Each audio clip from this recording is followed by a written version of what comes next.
ಲಾಜೆ ಅವರು ನಿನ್ನೆ ಒಂದು ಹೇಳಿಕೆಯನ್ನು ಕೊಟ್ಟರು ಸರ್.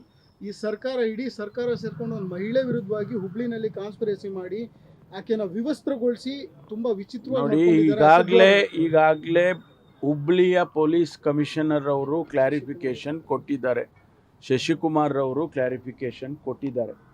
ಅದು ಸಾಕು ಅಂತ ಅನ್ಸುತ್ತೆ ನನಗೆ.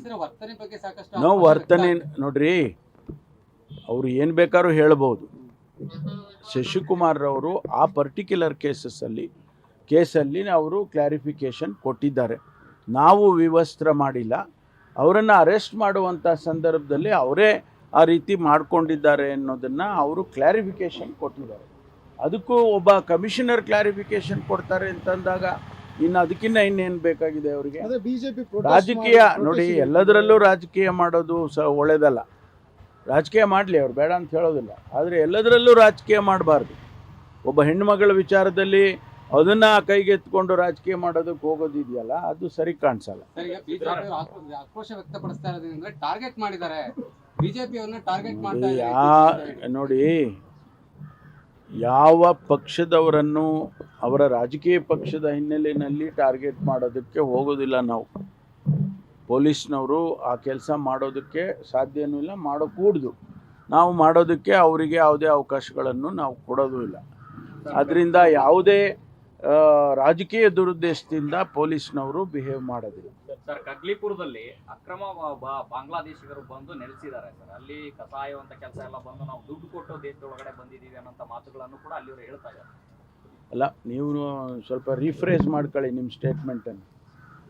ನೆಲೆಸಿದ್ದಾರೆ ಅಂತ ಅಂದರೆ ನೀವು ಅದನ್ನು ಪ್ರೂವ್ ಮಾಡಬೇಕಾಗತ್ತೆ ನೀವು.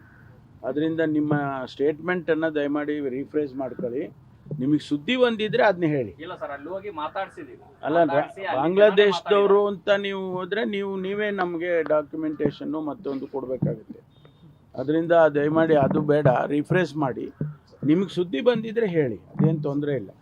ನಾವು ಯಾರೇ ಬಾಂಗ್ಲಾದೇಶದವ್ರು ಇದ್ದರೆ, ಅನಧಿಕೃತವಾಗಿ ಬಾಂಗ್ಲಾದೇಶದವರು ರಾಜ್ಯದಲ್ಲಿದ್ದರೆ ಅವರನ್ನು ನಾವು ಹಿಡಿತೀವಿ ಮತ್ತು ಅವರನ್ನು ಡಿಪೋರ್ಟ್ ಮಾಡ್ತೀವಿ. ಮೊದಲನೇದಾಗಿ ಅವರ ಎಂಬಸಿಗೆ ಅವರಿಗೆಲ್ಲ ಹೇಳ್ತೀವಿ, ಡಿಪೋರ್ಟ್ ಮಾಡ್ತೀವಿ.